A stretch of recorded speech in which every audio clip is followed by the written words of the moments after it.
Soyez les bienvenus à votre émission magazine Populi. Comme vous le savez, ces magazines traitent l'actualité en général et plusieurs thématiques qui ont trait bien sûr avec l'environnement de l'actualité. Cela veut dire qu'on ne va pas loin de l'actualité. C'est ça Populi. Il y a des débats, il y a des invités solo, tout ça. Et aujourd'hui, nous parlons du gros plan sur l'actualité. L'actualité est tellement en vogue, si je peux utiliser une sorte de pléonasme. Et là, nous avons Maître Almer Esongola Bouteji, qui est avocat. C'est avec lui qu'on va commenter l'actualité. Maître Esongola, bonsoir et soyez les bienvenus. Merci beaucoup, merci beaucoup. Voilà, si vous cherchez mon nom, c'est Clément Kingombe, parce que j'ai vu que vous avez hésité. Mais c'est Clément très facile. Kingombe comme Kingombe en un seul mot. Voilà. Clément, donc comme doux. Donc là, c'est pour vous divertir déjà. Merci beaucoup. Alors, d'abord, je pense que vous êtes dans une structure là. Pouvez-vous parler de cette structure? Merci beaucoup pour la parole. Déjà, si je peux récapituler un peu par rapport à ma présentation. Certes, mon nom c'est le maître Songola Bouteji Armel. Cependant, quand vous dites avocat, les praticiens connaissent mieux. Puis moi, je suis avocat de première instance. Donc, je suis au syndic de Kinshasa Matete. Donc, c'est un détail important. Je suis également le promoteur de ma structure que nous avons ensemble avec ceux qui m'accompagnent, appelé Conscientia. En fait, là, j'ai pas bien retenu. Appelé quoi? Conscientia. Ah bon? Conscientia qui veut dire conscience en latin. Ouais. En latin. Et le but, c'est de pouvoir rendre la jeunesse congolaise, quand je dis la jeunesse, je le parle au stricto sensu, capable de comprendre que la société a beaucoup de problèmes. Et nous ne devons pas voir les choses de manière unidirectionnelle, à considérer que la politique comme les seuls corollaires pour excusez-moi, tout changement de la vie sociale. Ouais. Alors là, nous avons voulu regrouper tous les jeunes écrivains, scientifiques, juristes. Et là, je profite même pour lancer l'appel à tout celui qui veut rejoindre dans deux provinces, parce que nous devons vraiment nous étaler à l'étendue de la République démocratique du Congo pour pouvoir nous rejoindre et mettre en place des structures telles que Conscientia, même au niveau de région. Donc, il faudrait que les jeunes, les chercheurs sentent leur place dans la société. Les ingénieurs sentent leur place dans la société. Les quados sentent leur place dans la société. Ils ont certainement les innovations. Ils ont certainement des pensées. Ils ont certainement des choses qu'ils doivent apporter. Mais ils se sentent limités. J'ai rencontré dernièrement un jeune qui me disait, voilà, moi, j'ai pas inventé ça. Il faisait du savon, mais il ne savait pas parler français. Et on lui a invité quelque part, on lui a posé des questions en français, il ne comprenait pas. Ah bon? Mais il avait un savoir, il sait vraiment bien faire le savon. Il use des formules, il les fait, mais c'est pas par le français, il s'est senti limité. Alors, Conscience est venue pour tous ces gens-là, pour que nous puissions le regrouper, pour leur donner justement un créneau, justement voir les choses de la même manière, en fait. C'est vraiment félicité. Vous êtes encore jeune, mais vous montez une structure qui aide et qui va continuer d'aider. Merci. Sauf que vous ne voyez pas que beaucoup de gens vous envient en même temps. M'envier, c'est peut-être trop dur. Ouais.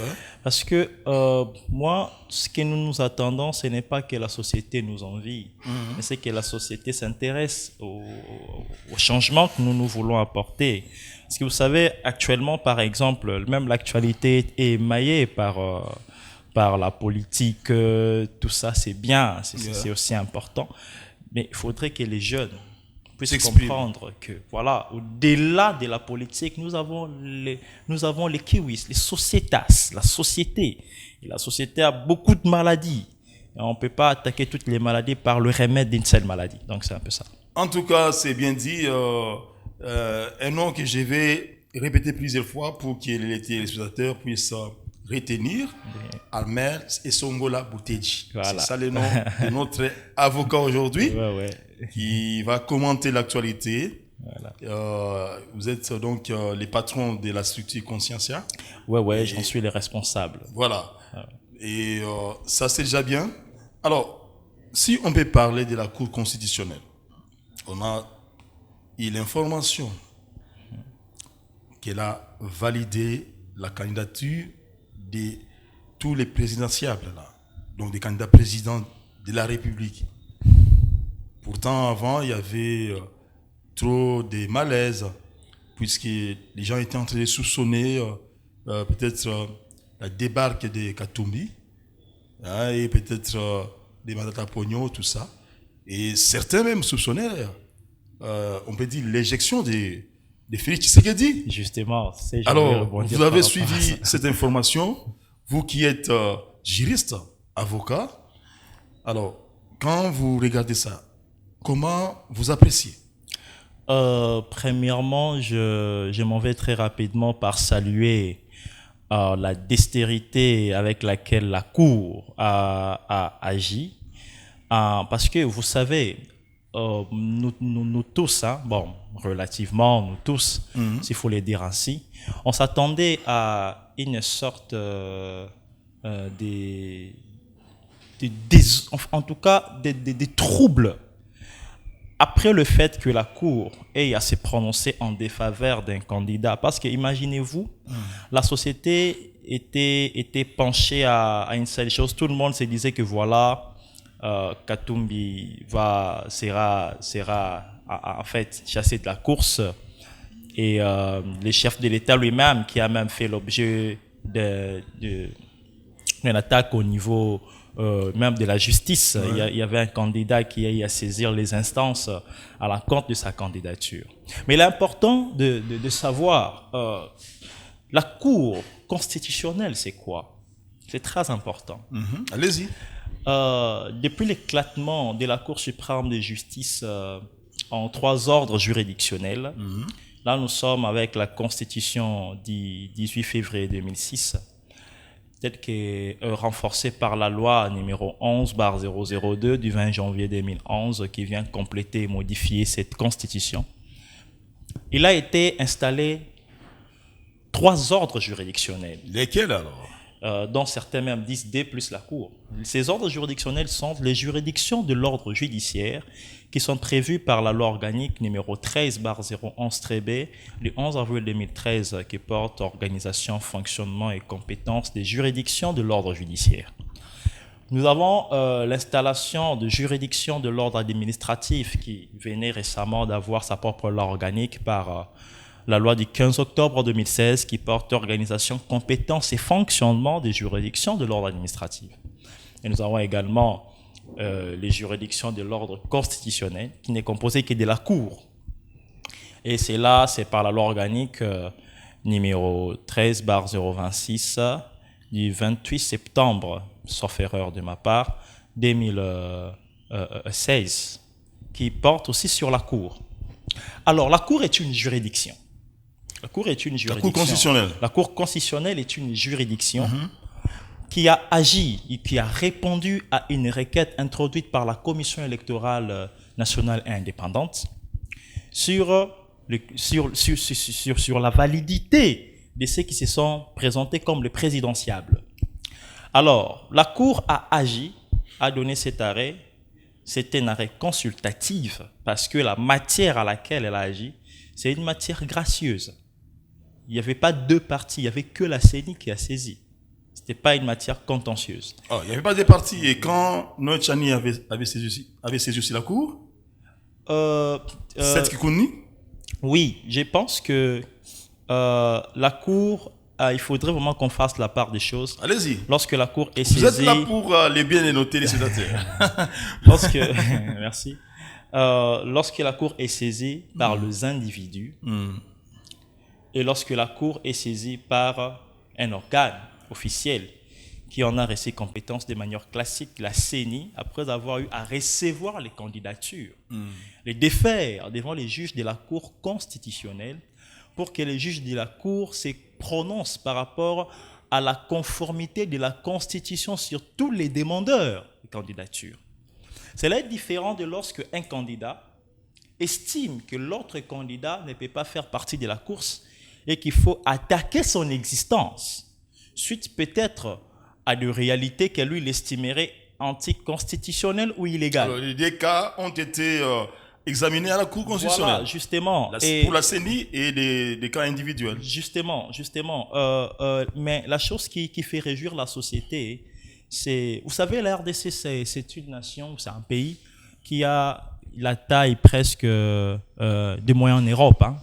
Nous avons plus de 2 345 410 km². Vous avez l'idée de combien d'esprits qui composent cet État. Vous avez l'idée de combien de populations et combien de cultures. Alors, imaginez-vous, avec tous les mouvements qui s'insurgissent de manière des fois un peu régulière au Katanga là-bas, les Bakata Katanga, et vous attendez subitement ces Katumbi qui est invalidé. Vous avez l'idée, nous avons déjà l'Est qui nous pose un problème, les Katanga allaient nous poser encore un problème de sécurité, cela allait fragiliser, n'est-ce pas, les enjeux électoraux sur le présidentiel. Donc, elle était très importante que la Cour puisse examiner ces questions-là, combien même elle s'est présentée d'ordre juridiquement, mais avec cet aperçu anthropologique sur des réalités que cela pouvait faire engendrer dans la société. C'était très important. Et moi, je salue le savoir parce que le juge, vous savez, le juge doit avoir le sens de l'humain. Le juge doit avoir le sens de l'humain. Il doit avoir le sens de l'humain. Il ne doit pas se baser sur la loi, il faut sur savoir, les articles de la Constitution. Justement, c'est ça le problème. Nous devons comprendre que la loi, c'est l'œuvre humaine. C'est ce que beaucoup de gens ignorent. Quand on dit que les juges doivent avoir le sens de l'humain, hein, justement, quand on dit que les juges... Vous savez, il faudrait comprendre aussi une chose, que la loi n'est pas les droits. Ce n'est qu'une source du droit. Il y en a tant d'autres. Ah bon? Nous avons, en fait, dans l'hierarchie de l'égalité, dans les sources du droit, nous avons la loi, nous avons la jurisprudence. Il ne faut pas oublier la loi qui élève le législateur et au sens large, bien sûr. Et la jurisprudence qui est l'œuvre du juge, c'est-à-dire l'ensemble des décisions rendues par des hauts juges qui ont fait école, qui ont acquis une attaquabilité parce qu'il s'est coulé en force de la chose jugée. Nous avons le principe généraux de droit qui sont ensemble de principes applicables dans le domaine. Nous avons la doctrine. La doctrine, ce sont les points de vue des grands docteurs en droit, des chercheurs. Nous avons, parce que j'ai parlé des principes généraux de droit, nous avons parlé aussi de la coutume. Il y a la coutume qui est aussi des sources très importantes parce que la coutume, c'est l'ensemble de pratiques répétées dans le temps qui ont acquis des éléments essentiels, c'est-à-dire l'élément matériel et l'élément moral. L'élément matériel de la coutume, c'est la clarté suite à la pratique, en fait, la façon dont elle est répétée dans la société, qui fait en sorte que cela soit vu comme une coutume en droit. Et aussi, l'élément moral, c'est ce qu'on appelle l'opinio iuris sine necessitas, c'est-à-dire la capacité dans laquelle cela est vu comme tel. Donc, et nous avons également l'équité qui est dit en latin, en droit, lex caego et bono. Donc, c'est-à-dire, il faut prendre en compte tous ces éléments-là pour pouvoir dégager en fait une belle décision, car le juge constitutionnel n'est pas un petit juge. Maître Sengola, je souris parce que là, vous nous pompez la matière. Je suis très content, ça édifie en tout cas des nombreux téléspectateurs qui nous suivent. Okay. Ça, on va approfondir dans un autre numéro. Revenons sur l'actualité. Merci beaucoup. Mais c'est bien, hein, ça a aidé. Je suis très content vraiment. Vous êtes expert dans les domaines. Alors, ce qui s'est passé à la Cour constitutionnelle, si on peut émettre un avis. Bon, mon avis serait de déclarer cela fondé. Fondé dans la mesure où tout ce que la société disait par rapport au candidat n'était que dans les stades de supposition. Ah bon. Tout le monde supposait que celui-là n'était pas congolais, mais qui a brandi. Parce qu'en droit, quand vous dites par exemple que cet acte c'est un faux, il faudrait qu'il y ait un vrai. Quand vous dites que celui-là n'est pas un Congolais, qui a brandi la preuve contraire qu'il ne serait pas Congolais. On nous a brandi une vidéo auquel c'est le maître Tambwe Mwamba, que nous saluons pas, c'est un aîné dans la pratique, qui était aussi ministre. Il aurait dit que voilà, Katumbi n'était pas Congolais. Et puis après, il va revenir à l'RFI pour dire, bon, écoutez, on m'avait dit ça, mais moi, je n'avais pas refusé la nationalité congolaise à un tel candidat. Il a eu des preuves que Katumbi était Congolais. Il n'avait pas déclaré... Bon, en tout cas, jusqu'à présent, il faut savoir que c'est les juges constitutionnels qui a dit que Katumbi était Congolais. Alors, la moralité, il fait faire tout débat. Il fait taire tout débat, j'allais dire. Voilà. Ça veut dire que Tambwe Mwamba, quand il pensait, selon les éléments qu'il avait eus à l'époque, que Katumbi ne serait pas Congolais, il a eu la preuve par l'avocat de Katumbi que Katumbi était bel et bien Congolais. Alors, en ce moment-là, on n'avait pas... déchu Katumbi de sa nationalité congolaise, je pense, c'était comme ça. Oui, mais en fait, là, il y a un débat. Le débat ne se situait pas sur la congolité de Katumbi. Le débat s'est situé sur les types de congolité auxquels un candidat devait avoir, parce que n'oubliez pas que même les Congolais par acquisition sont des Congolais. N'oubliez pas que même des Congolais par adoption, par avoir même... Il y a aussi des Congolais qui sont devenus Congolais dans les conditions prévues par la Convention de New York sur la patrie. Vous voyez, ils sont aussi congolais. Mais le débat, c'était sur le caractère originel de la congolité d'un candidat. Mais par rapport à cette question-là, la Cour, qui est une juridiction auquel nous faisons tous confiance, parce que j'ai dit tantôt que la Cour connaît les droits. Cour Yaouyanoït. Lorsque la Cour a dit que tel candidat est congolais par un arrêt, bien sûr, peut-être aussi attaquable, mais qui peut dire le contraire. Ça ne peut pas être attaquable, c'est fini. Ça a été déclaré, il y a eu un arrêt, c'est fini comme justement, nous sommes face aux Congolais qui font leurs courses. Voilà. Mais quand on a attaqué le président de la République, donc c'était Seth Kikouni, à la présidentielle 2018, il s'était fait enregistrer par tel nom, et maintenant pour la présidentielle 2023, il ajoute son prénom. Parce qu'avant, c'était Tshisekedi Tshilombo, ou quelque chose comme ça. Et là, il ajoute les prénoms. Kikouni, avec ses avocats, ont trouvé qu'il y avait donc une erreur ou une faute matérielle. C'est comme ça que vous appelez, je pense. Ok. Bon, alors, qu'est-ce que vous diriez? Parce que lui aussi, c'est un candidat. Oui, merci beaucoup pour la question. Et c'est aussi important. Vous savez, la question des noms au Congo à partir de la loi numéro 16/008 du 15 juillet 2016, complétant et modifiant la loi numéro 87/010 du 1er août 1987 qui porte sur le code de la famille, aux dispositions de ses articles 57, ça dispose que tout Congolais est désigné par les éléments du nom qui servent à l'identifier. Je vois que vous êtes vraiment, je dirais même très doué en matière de rétention des articles, parce que en fait, c'est précision, c'est la fraîcheur de la mémoire, hein. La jeunesse aussi, hein, j'apprécie. Bon, c'est justement le rôle même du consciencia. Il faudrait que chacun dans son domaine soit parfait. Dans ce qu'il est en train de faire, je suis assistant à l'Université libre de Kinshasa, à la direction de mon maître professeur Bob Bonzelino, Gans, que j'ai sali en passant. Lui, il prône sur le savoir, sur la maîtrise et la perfection de ce que nous faisons. Mon maître parfait, je ne peux qu'être comme lui. Alors, je disais tantôt que, à la lumière de cette loi, il a dit que tout Congolais est désigné par deux éléments de nom qui servent à l'identifier, entre autres le prénom, le nom et les post-noms.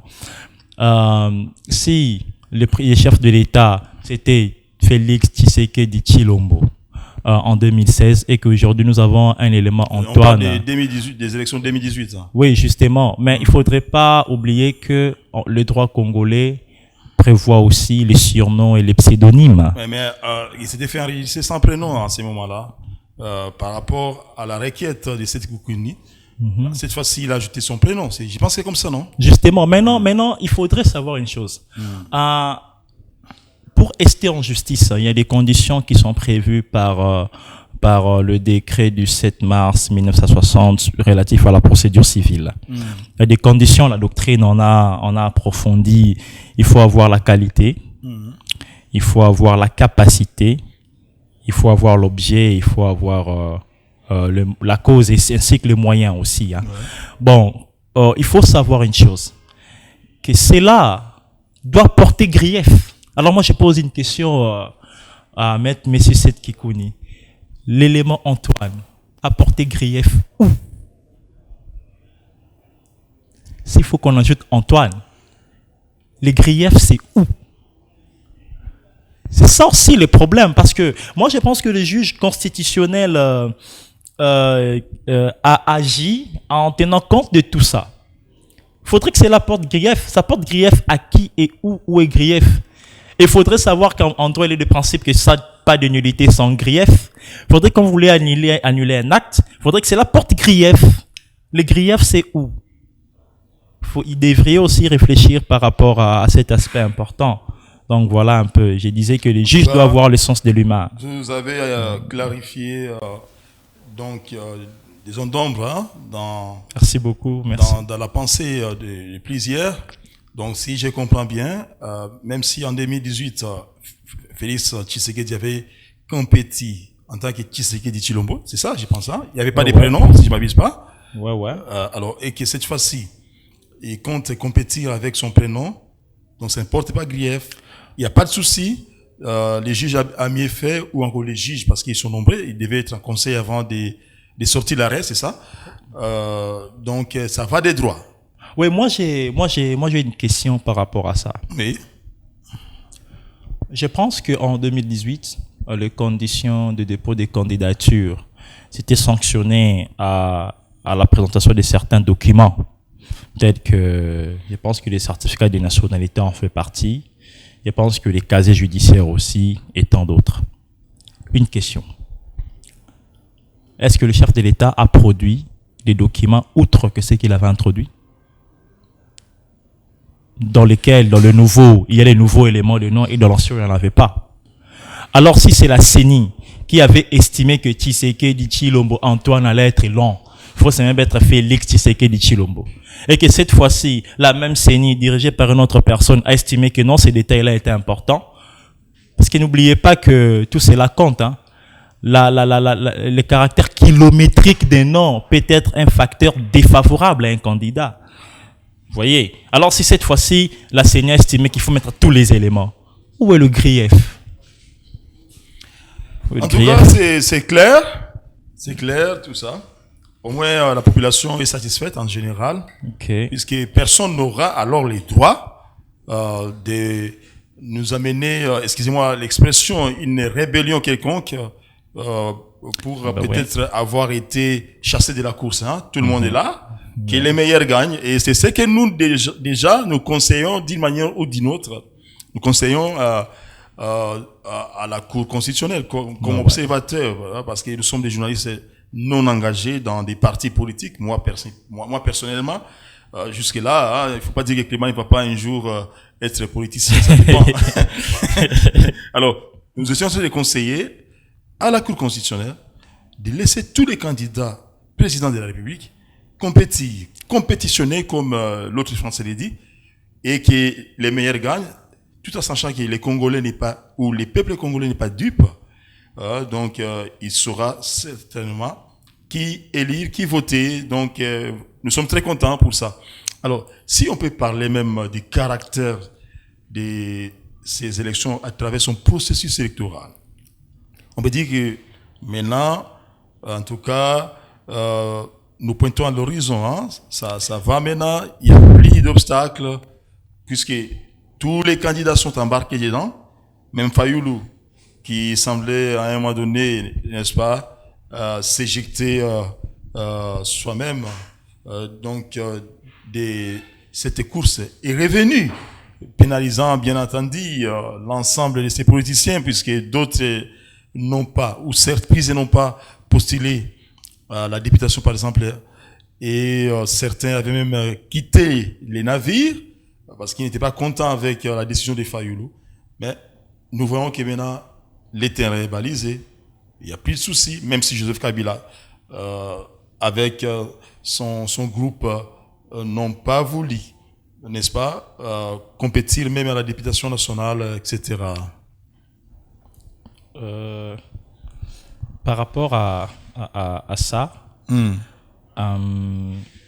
si je parle du processus électoral, vous savez, en droit, hein, parce que, désolé, je vais toujours rentrer dans, non, c'est votre, dans mon domaine. En droit, comme on dit, domaine votre domaine de prédilection. Voilà, c'est justement ça. Lorsque on veut alléguer un fait, oui, ce qu'on dit actori incumbit probatio, et il revient à celui qui allègue un fait de pouvoir le prouver. Certes, on attend de partout le même. Par exemple, les compatriotes Martin Fayoulou, qui était, en tout cas, il avait refusé, je me souviens, sauf erreur de ma part, qu'il a même demandé aux candidats députés de ne pas présenter leur candidature de la Mouka. Et aujourd'hui, lui-même se retrouve candidat. Alors, s'il est élu, il va diriger les pays avec quel parlement? Donc, tout ça, ce sont des questions. Il faut pas oublier la notion de l'intérêt dans la politique. C'est voilà pourquoi nous, personnellement, on n'a pas voulu nous aligner de manière directe dans des ordres politiques, parce que il a estimé qu'il y avait ses intérêts. Passez-moi vraiment l'expression, hein, c'est pas. Il a estimé qu'il y avait ses intérêts, que cela valait la peine qu'il soit là comme candidat. Et la Cour a réussi sa candidature. Donc, quand on parle de processus électoral, quand vous reprochez quelque chose au processus électoral, vous devez être capable d'en prouver le contraire. Il y a aussi une pratique qui a vraiment eu de l'ampleur, c'est la pratique des observateurs. Cette pratique, étant chercheur en droit, en même temps panafricaniste, nous n'encourageons pas ça. Parce que pour les scrutins français, il n'y a pas des observateurs congolais, il n'y a pas des observateurs, etc., etc.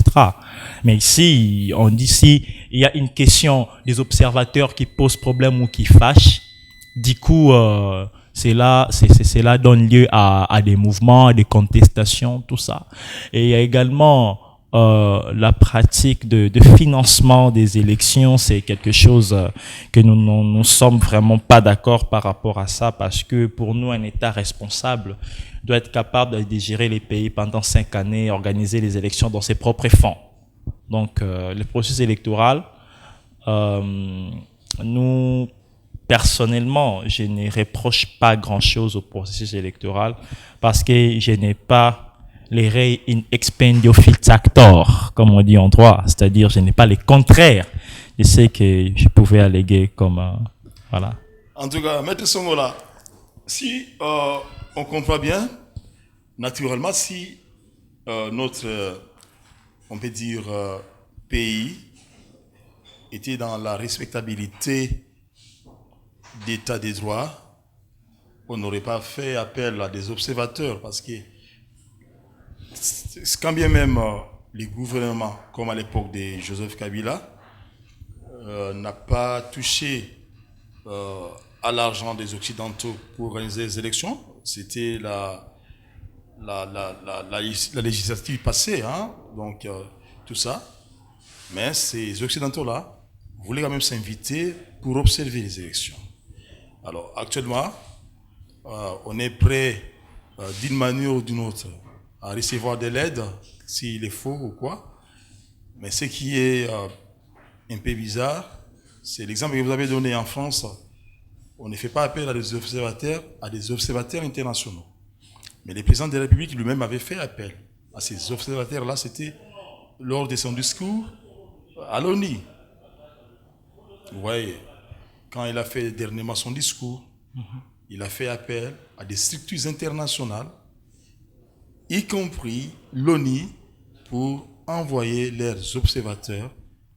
C'est que, quelque part, ils visent la transparence. S'ils refusaient, les opposants crieraient davantage à la fraude, à la tricherie. Alors peut-être ces observateurs-là vont nous départager, parce que notre pays n'est pas encore dans la respectabilité d'un état de droit. Ouais. Tout ça.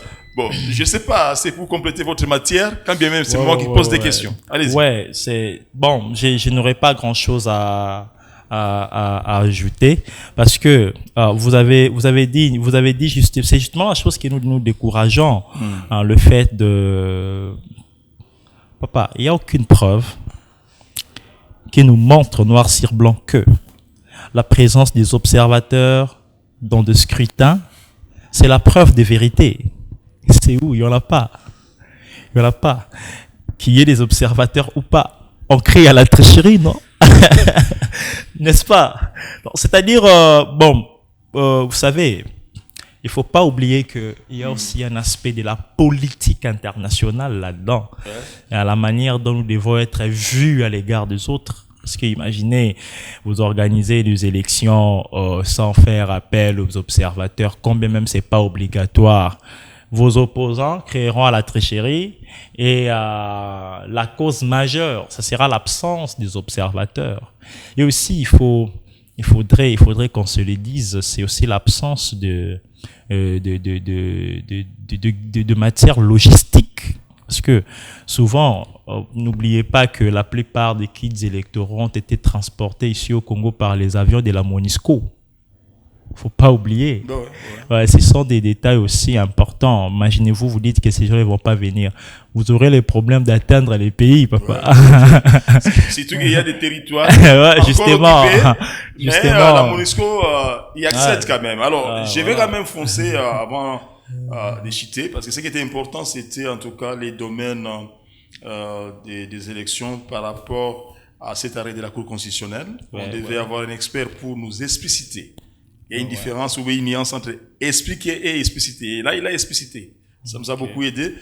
Et puis, nous avons foncé un peu dans les processus électoraux. Mais parlons quand même du domaine de la diplomatie, avant de chuter par la sécurité. Je pense que je vais vous réinviter, ça dépendra une autre fois, pour approfondir la matière que vous avez là. Vous voulez davantage sortir ou pomper. Merci beaucoup. Merci beaucoup.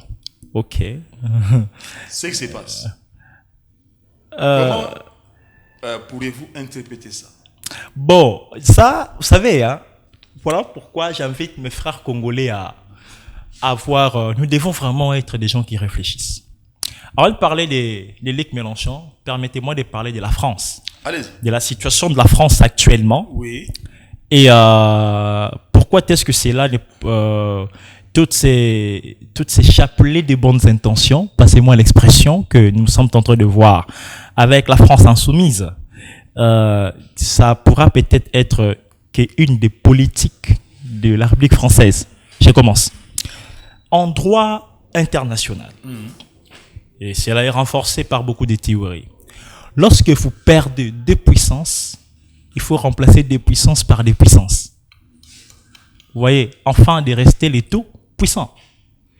La France est à perte de vitesse au niveau de l'Afrique, nous le savons. Avec la plupart des États auxquels la France avait des mainmises directes, mais dans le Mali, le Niger, la Haute-Volta, bon, la Burkina Faso, à l'époque c'était la Haute-Volta. Donc, tout ça, la France est à perte de vitesse. Et il y a un danger économique qui s'est mis au niveau de la France. Et il n'y a que des éveillés qui peuvent voir ça. Et la seule solution pour remédier à ces problèmes, à ces grands dangers, c'est de changer de politique. Car si vous ne changez pas de politique, vous allez perdre de puissance. Vous n'allez pas remplacer des puissances par d'autres puissances. Moralité, vous tombez dans l'impuissance. Alors, la France insoumise, c'est un parti antilibéral que Jean-Luc Mélenchon dirige. Et personnellement, j'aime sa passion pour la République démocratique du Congo. Et parmi les grandes questions qui font que Luc Mélenchon en fait soit accueilli ici, c'est justement par rapport à sa pensée du non-expansionnisme de l'État rwandais dans le territoire congolais. Vous voyez, lui, il pense que la RDC doit être la RDC, les Rwandais doivent être les Rwandais. C'est bien de dire des choses comme ça, mais écoutez, est-ce que ce n'est pas seulement le chapelet des bonnes intentions? Parce qu'au-delà de tout, il faut savoir qu'il doit y avoir, non, les intérêts d'un parti français qui doit être mis en exergue, mais les intérêts de l'État français. N'oubliez pas que la France et les Rwandais, ils ont quand même une histoire un peu à relater. Récemment, Emmanuel Macron avait présenté ses mea culpa à l'État rwandais. Et vous avez vu comment est-ce qu'ils ont renforcé les coopérations, voire même militaires. Alors que les FARDC avaient frappé le M23 par le Sukhoi, et c'est la France qui a donné, et l'Union européenne bien sûr avec l'aide de la France, qui a donné plus de 10 millions de dollars à l'armée rwandaise pour renforcer sa sécurité. Vous voyez, donc certes, Mélenchon veut aller au contre-courant de sa politique nationale, c'est bon, mais écoutez, qui ne vous dit pas que si aujourd'hui Mélenchon est aux affaires, qu'on lui fasse asseoir et qu'on lui dit, bon écoute, là c'est la France maintenant. Et la France doit protéger les intérêts des Total et des autres. Donc vous voulez dire qu'il y a quand même une sorte, on peut dire, des gaps entre la théorie et la pratique. Bon, justement, il faut dire, écoutez, ça c'est la théorie, c'est que vous avez fait là, mais maintenant là, vous êtes par exemple le président. Justement, ça peut arriver. Les intérêts de la France au premier plan. Ça peut arriver, parce que n'oubliez pas une chose. Allez-y. La question de la sécurité au niveau de l'Est n'a pas commencé aujourd'hui. Vous savez, nous, ceux qui sont venus en 97, nous sommes ceux qui ont amené ces fléaux-là. Vous voyez, ça fait des années. Moi, depuis que je suis petit, je savais qu'à l'Est, il y a la guerre. Je savais ça. À l'Est, il y a la guerre. Et la France a été la France. Et la France n'a jamais voulu faire un pas militairement, voire même par l'aide logistique pour aider la RDC à éradiquer ces problèmes de sécurité. Mais au contraire, la plupart des intérêts français en Afrique sont gardés par les Rwandais. Ah bon? Il faudrait pas. Voilà pourquoi je dis qu'il faut que nous puissions réfléchir. Nous aimons Mélenchon. Ils disent que nous voulons. Ils prennent un discours qui fait jouir les Congolais. Et oui. Pourvu qu'il y croit aussi. Justement. Mais, et il faudrait pas que cela soit politiquement bien fait. Vous voyez, moi j'aime bien ça. J'aimerais que la France puisse avoir une telle conscience qu'un État souverain comme la République démocratique du Congo a besoin de sa liberté. Et de rester comme ça. Alors on va terminer par les domaines de la sécurité puisqu'on est à la fin de l'émission. Okay. Si on regarde ce qui se passe actuellement, surtout avec les Wazalendo, comment vous en faites la lecture? On a encore 6 minutes d'après la réalisation. Essayons de développer. Ok, je vais très rapidement aborder ces questions. Vous savez, il n'y a pas d'État sans sécurité. Il n'y a pas d'État sans sécurité. Et si vous voyez dans une maison un enfant, vous avez réussi à me faire parler de la politique. C'est mon travail. Voilà. Justement. Mais je vais parler de la politique, mais de manière scientifique. Ok. Si vous avez dans une maison un enfant, son papa est là, sa maman est là, et le voisin les bat chaque jour. Son père est là, il fait appel à l'autre voisin, mais tu ne vois pas comment est-ce que l'autre voisin est en train de battre mon enfant. Il fait la réunion du quartier pour dire que voilà, ces voisins continuent à frapper mon enfant. Et puis après, on se réveille un matin, l'enfant prend le bâton, et décide de se battre contre le voisin tout en étant enfant. C'est-à-dire que les parents ont échoué dans leurs responsabilités. Cela veut dire ceci. Je ne dis pas que le FARDC a échoué. Je n'aime pas taquiner les gens. Mais j'ai dit que les grandes questions, quelque part on informe, voilà, et puis on recadre la situation, on analyse. C'est le but de cette émission Populi. Vous comprenez, vous qui maîtrisez bien les latins, Populi, c'est du peuple, c'est qui est populaire. Justement. Et on entre dans la profondeur des desiderata du peuple. Alors, les peuples ont besoin de savoir. Allez-y. Voilà, justement. Donc, moi, je pense que l'État congolais permettez-moi de parler de cette manière-là, avait vraiment échoué à ses responsabilités d'ordre sécuritaire. Parce qu'on a fait longtemps, on criait, personne ne nous écoutait, qu'on se les dise. Et voilà, ces jeunes-là, cet éveil... Le président a fait beaucoup de tours à l'extérieur. Voilà. À un moment donné, quand les relations entre le président Félix Tshisekedi et le président Paul Kagame étaient détériorées, les présidents, quand ils faisaient les tours du monde, Mais il ne manquait pas excusez-moi l'expression, d'acquiser. J'ai dit en des termes simples, d'acquiser Paul Kagame. Oui, oui, donc, justement. pour montrer au monde que les diables contre notre sécurité, c'est Paul Kagame. Oui, oui. Et voilà, nous tous actuellement, nous savons que nous avons un ennemi commun. Moi, je dirais pas c'est les Rwandais, je dirais que c'est les Rwandais. Et quand je dis les Rwandais, je parle du pouvoir actuel au niveau du Rwanda, qui est en train du régime de Kagame, qui est en train de soutenir le M23, qui continue à terroriser les coins de la République. Donc c'est un peu ça, sans préjudice de caractère présidentiel. Ont bien fait de... Mais oui, papa, c'est normal. De prendre les devants. C'est normal. C'est normal. Mais oui, tout le monde, tout Congolais ne peut être que fier de ce que ces jeunes-là sont en train de faire. Papa, ce n'est pas facile. Un jeune qui dit, écoutez, je préfère aller mourir au front pour défendre mon pays que mourir chez moi qu'on vienne m'égorger. Je préfère mourir en attaquant que de mourir dans mes zones de confort. Donc, ces jeunes-là sont des courageux. Ces gens-là sont des courageux. Moi d'ailleurs, en tout cas, c'est un avis, c'est un avis ne m'en tenez pas rigueur. Tout ce que nous pouvons dire, on peut le dire. Mais moi, je pense que ces jeunes-là méritent une assistance nationale. Ah bon? Moi, je pense c'est là, qu'ils méritent une assistance nationale. Mais on dit que ils ne sont pas seuls, là. Déjà, il y a une sorte de mixage avec l'armée dans l'ombre. Donc, les FARDC sont d'une manière ou d'une autre avec les Wazalendo. C'est ce qui se dit. Ouais, sauf que les FARDC, à travers les gouvernements, les porte-paroles Mouyaya, ni d'être dans cette stratégie tactique des Wazalendo ou bien dans cette attaque, je dirais, oui, contre-attaque. Bon, c'est un peu... comme Paul Kagame qui niait d'être avec les M23, comment vous voyez ça? Oui. Et ça serait la dernière question parce que on est talonné par les temps. Justement, je vais chuter en disant ceci. Yeah. Les meilleurs moyens de combattre un microbe, c'est en injectant le même microbe. Vous voyez le vaccin. Le vaccin, c'est une sorte de microbe qu'on nous injecte pour que lorsque ces microbes qui vient pour détruire trouve le même microbe, qu'il puisse pas avoir, voilà, qu'il y ait résistance. Et on pouvait combattre le rebelle que par le rebelle. Bon, en tout cas, je vois que... Donc, bon, là c'est scientifiquement, oui, ça a été prouvé. De Pasteur, tout ça. Justement, scientifiquement, on ne peut combattre la rébellion que par une rébellion. C'est ça.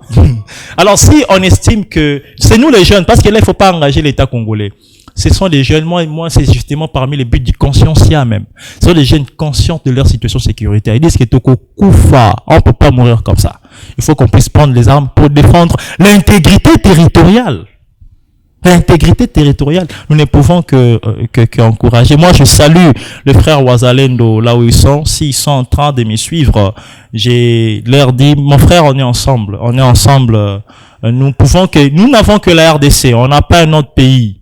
Voilà, donc c'est un peu ça. Alors, je pense que Maître Armel Esongo la Boutedi,